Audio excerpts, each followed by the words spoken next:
अभी कांग्रेस पार्टी के द्वारा नकटी गांव में जो अतिक्रमण हटाया गया है उस पर निम्न स्तर की राजनीति करते हुए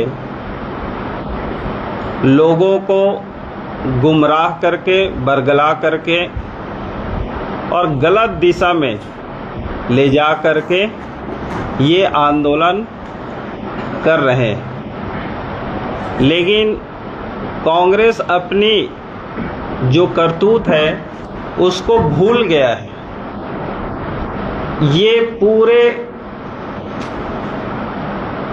जो एपिसोड चल रहा है उसका पहले ही 2020 में इसका स्क्रिप्ट कांग्रेस की सरकार, भूपेश बघेल उस समय थे, उसने रचा है।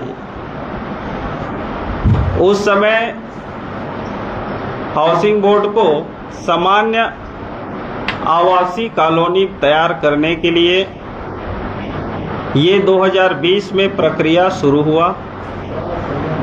2020 में जो प्रक्रिया शुरू हुआ उसमें शासकीय रूप से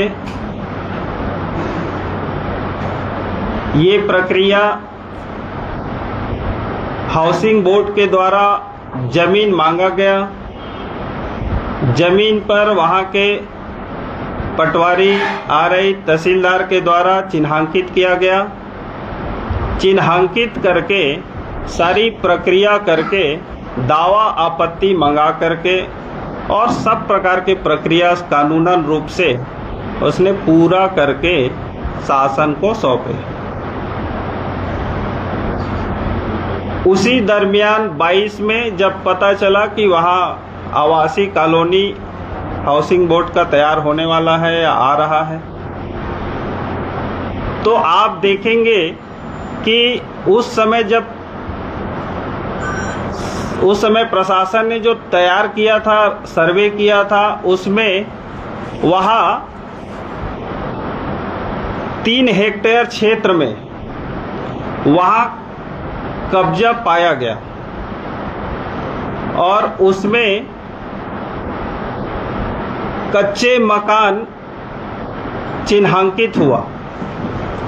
लेकिन जब 22-23 में यह स्पष्ट हुआ कि वहां पर चिन्हांकित हो चुका है और आवासीय प्रक्रिया आगे बढ़ेगी, तो कहीं न कहीं वहां पर अचानक जो है वो कब्जाधारियों का रफ्तार बढ़ गया। और कब्जा कैसा? भू राजस्व संहिता में ग्राम पंचायत क्षेत्रों में गरीबों को जो आवास दिया जाता है उसमें 2.5 डिसमिल जमीन आवास के लिए दिया जाता है। लेकिन अगर देखा जाए तो एक वहाँ जो कब्जाधारी लोग हैं वो एक व्यक्ति, किसी का 10,000 स्क्वायर फीट है, किसी का 17,000 स्क्वायर फीट है, किसी का 20,000 स्क्वायर फीट है, कोई वहाँ 50 लाख का घर बना के रखे हुए हैं, कोई बाड़ी बनाकर रखे हुए हैं। आप और हम सब जानते हैं कि वो नया राजधानी क्षेत्र के चिन्हांकित 3रे लेयर का गांव है और नया राजधानी क्षेत्र के 3रे लेयर के गांव होने के कारण लेयरवार डेवलपमेंट होना है। और उस नाते से, और चूंकि उस समय के तत्कालीन सरकार ने आवासीय डेवलपमेंट के लिए उस जगह का चिन्हांकित किया और प्रक्रिया पूरी की, और उस नाते से वहाँ पर ये अतिक्रमण भी बढ़ा और लोग आवश्यकता से कहीं अधिक घेर के रखे। अब मैं जो आज के डेट में कांग्रेस राजनीति कर रहा है, गलत दिशा में राजनीति कर रहा है, लोगों को गलत कार्य के लिए उकसाया जा रहा है और उस कांग्रेस को मैं पूछना चाहता हूं कि क्या अवैध कब्जा को वो प्रश्रय देते हैं या देना चाहते हैं? क्या अवैध कब्जा वो पूरा प्रदेश में कराना चाहते हैं? मैं उनसे पूछना चाहता हूं कि जब उनकी सरकार थी तो सभी शासकीय जो जगह है उसको बेचने के लिए उसने एक नोटिफिकेशन जारी किया था और उस नाते से कांग्रेस के बड़े बड़े लीडर लोग एकड़ों में जमीन खरीदे हुए रियायती दर पर गरीबों के लिए, शिक्षा स्वास्थ्य के लिए, आवास के लिए, अन्य प्रयोजन के लिए जो शासकीय जमीन होता है उसको भी उन लोगों ने कब्जा करके बेचे हैं। उस पर मैं स्वयं हाई कोर्ट गया था और हाई कोर्ट से लड़ाई लड़कर आया और हाई कोर्ट ने उसको निरस्त किया। जब हमारी सरकार आई तो हमने उसको निरस्त किया। और एक चीज, कांग्रेस ने अपनी करतूत को छुपाने के लिए दूसरे के ऊपर आरोप मढ़ रहे हैं। पिछले समय 122 परिवार को शेरीखेड़ी फेज 2 आवासीय कॉलोनी में बेघर किया। कांग्रेस के गिरेबान इतने नीचे गिर गया है कि उस समय जो गरीबों को वहां हटाया गया, उन गरीबों को 1 डिसमिल न जगह दिया व्यवस्थापन के नाम पर और ना ही एक कोई मकान दिया। और आज घड़ियाली आंसू बहाते हुए ये आरोप लगा रही है भारतीय जनता पार्टी की सरकार के ऊपर कि हम गरीबों के खिलाफ हैं। गरीबों के खिलाफ तो पहले कांग्रेस सदियों से है, आजादी के बाद से है। गरीबी हटाने की बात तो जरूर करते हैं लेकिन कभी गरीबी हटा नहीं और ना ही हटाए। लेकिन भारतीय जनता पार्टी की सरकार इस समय 1 साल से लगातार नकटी गांव के जो एक अवैध रूप से गांव को नहीं, हमने कभी गांव को हटाया ही नहीं वहां से। गांव के इतर जो शासकीय जमीन पर अवैध कब्जाधारी जो लोग थे उनके ऊपर 1 साल से लगातार नोटिस देते हुए उनको व्यवस्थापन करने की भी हमने प्रक्रिया किया। समय रहते वो छोड़ दे इसके लिए भी हमने किया और उनको 29 तारीख को 61 लोगों को हमने आवास आवंटित किया और वो आवास जो आवंटित हुआ वो सबने सिग्नेचर करके आवास लिए हैं और उस आवास में सेक्टर 30 नया रायपुर में उन्हें शिफ्ट भी हुए 29 तारीख को। और जब हम वहां शासन प्रशासन ने जो कब्जा हटाने की प्रक्रिया किया, इसी कारण आपने देखे होंगे कि किसी घर में जो घर के अंदर आवश्यक सामग्री होता है उसमें कोई प्रकार का जान माल का कोई हानि नहीं हुआ। क्यों नहीं हुआ? क्योंकि वहां से लोग स्वस्फूर्त जो व्यवस्थापन मिला जिसमें सिग्नेचर किया है और सिग्नेचर करके वो आवास उनको आवंटन हो गया है और उनको वो शिफ्ट हो गए थे। लेकिन कांग्रेस को ये रास नहीं आया और छत्तीसगढ़ में कांग्रेस 2.5 साल से बैक फुट पर है, किसी प्रकार का मुद्दा नहीं है, जनता के हित में कोई बात नहीं करते हैं। ऐसे कांग्रेस इसको गलत दिशा और गलत जानकारी देकर उकसाकर अपने कांग्रेस के बैनर पर अब आंदोलन पर उतर आई है। छत्तीसगढ़ का पूरा देश में जनता उनके साथ नहीं है, ये आप और हम सब देख रहे हैं। एक तरफ 2020-21 में जो प्रशासन ने जो चिन्हांकित किया उसमें 3 हेक्टेयर जमीन पर कब्जा बताया जा रहा है और आज उससे कई गुना अधिक जमीन पर कब्जा बताया जा रहा है। क्यों? ऐसे जो लोग 44 ऐसे जो लोग हैं जिनका उसी गांव पर मकान, जमीन सब कुछ है, लेकिन वो भी कब्जाधारी है। कई ऐसे जो लोग हैं जिनके परिवार, बेटी, अन्य जो रिश्तेदार हैं उनको भी आकर वहां पर बसा लिया गया है। उसमें चिन्हांकन में शासन प्रशासन ने जो चिन्हांकित किया उसमें 16 परिवार को, गरीब परिवार जिनका भूमिहीन या मकान विहीन चिन्हांकित हुआ है 16 परिवार।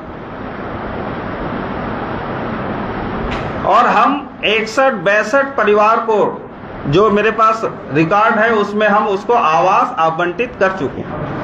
इसका मतलब है कि भारतीय जनता पार्टी की विष्णुदेव सरकार जो है, विष्णुदेव जी की सरकार संवेदनशील सरकार है और जनता के, गरीबों के हित में काम करने वाली सरकार है। इसीलिए हमने त्वरित उनको आवास आवंटन करके उनका विस्थापन किया। लेकिन कांग्रेस अपनी शासनकाल में 122 लोगों को विस्थापित किए। कहां बसाहट किए? एक भी जगह बता दीजिए जहां पर उनको मकान दिया होगा, एक भी जगह बता दीजिए जहां उसको व्यवस्थित किए होंगे। इसका मतलब है कि असली चेहरा कांग्रेस का गरीब विरोधी है, लोगों के ऊपर अत्याचार करने वाली उस समय की कांग्रेस की सरकार रही है। और इस तरह से कांग्रेस जो है लोगों को बरगलाकर गलत दिशा में राजनीति करने, निम्न राजनीतिक रोटी सेकने का जो कुत्सित जो प्रयास कर रहे हैं, मुझे लगता है कि छत्तीसगढ़ के लोग उनकी चरित्र, चेहरे को जानते हैं भली भांति से, उनके बहकावे में नहीं आएंगे। एक मिनट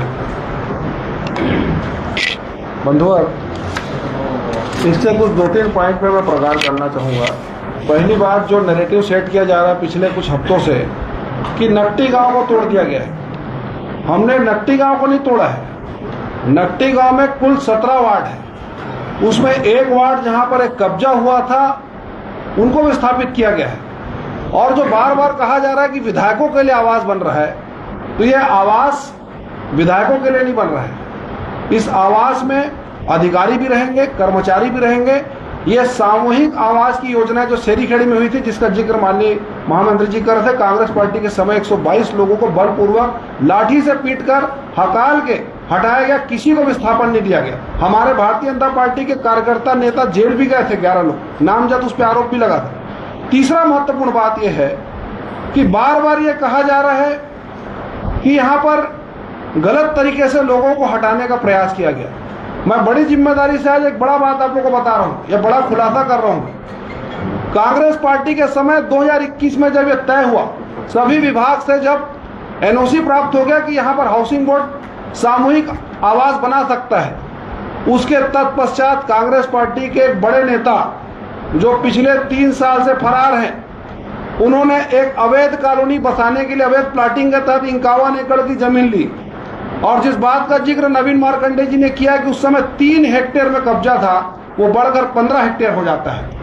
लगातार हमारे विधायक अनुज शर्मा जी समेत सारे जनप्रतिनिधि वहां पर लोगों से मिलते हैं, उनको विस्थापित करने की बात करते हैं। लेकिन मुआवजा के लालच में कुछ लोग जो अपने आप को, हर व्यक्ति ये प्रस्तुत कर रहा है कि मैं गरीब हूं, मेरा मकान तोड़ दिया गया।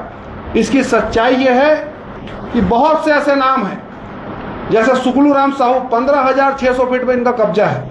मनोज कुमार पिता अमेरिका साहू 17,200 फीट में कब्जा है।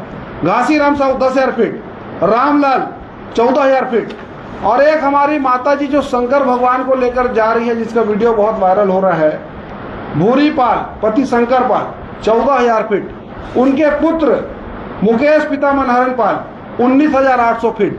19,000 20,000 फीट के ऐसे लगभग 22 से 44 लोगों की सूची हमारे पास। 50-50 लाख का मकान का निर्माण हुआ है। क्या इनको गरीब की श्रेणी में रखा जाए? जिस बात का जिक्र नवीन मार्कंडे जी ने किया कि 16 ऐसे लोग हैं जिनके पास में अपना मकान नहीं है, उन्होंने 700-800 फीट में वहां पर वो रह रहे थे।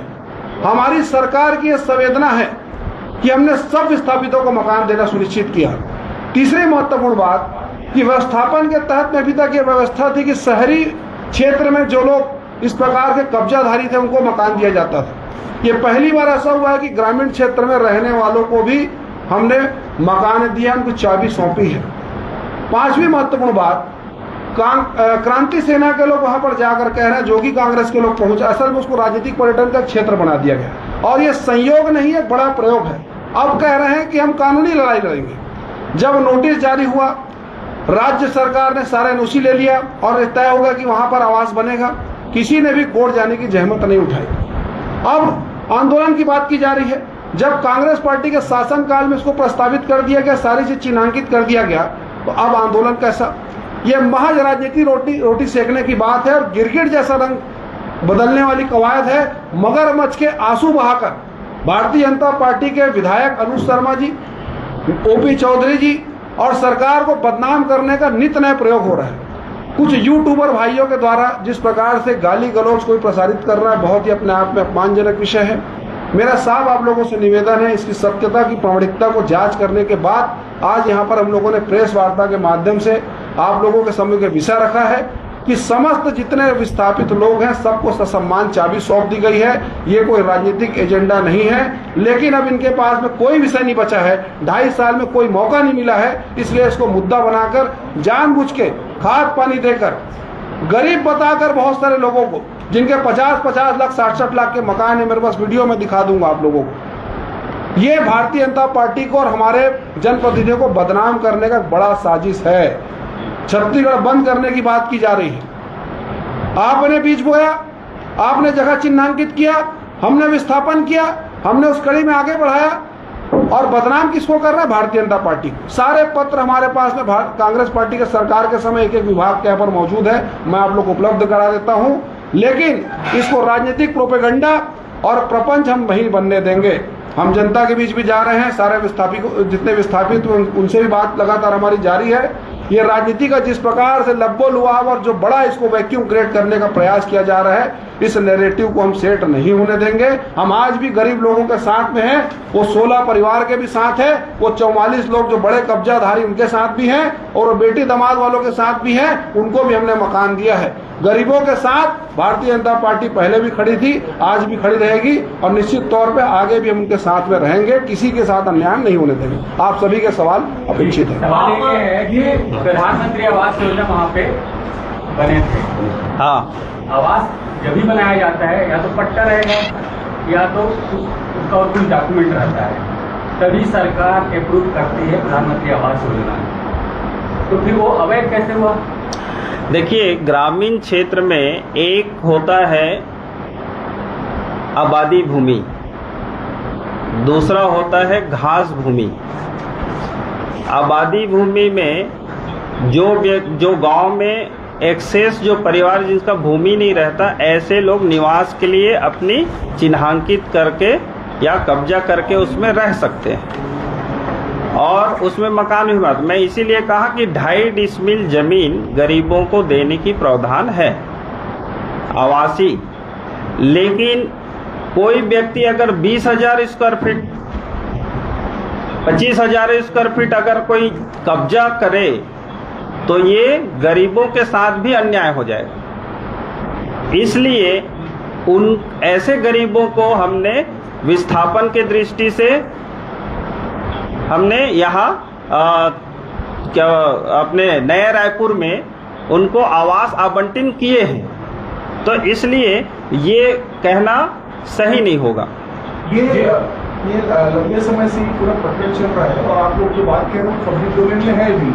क्या इस पूरे घटनाक्रम को मैनेज करने में विश्वसनीयता की कमी हो गई?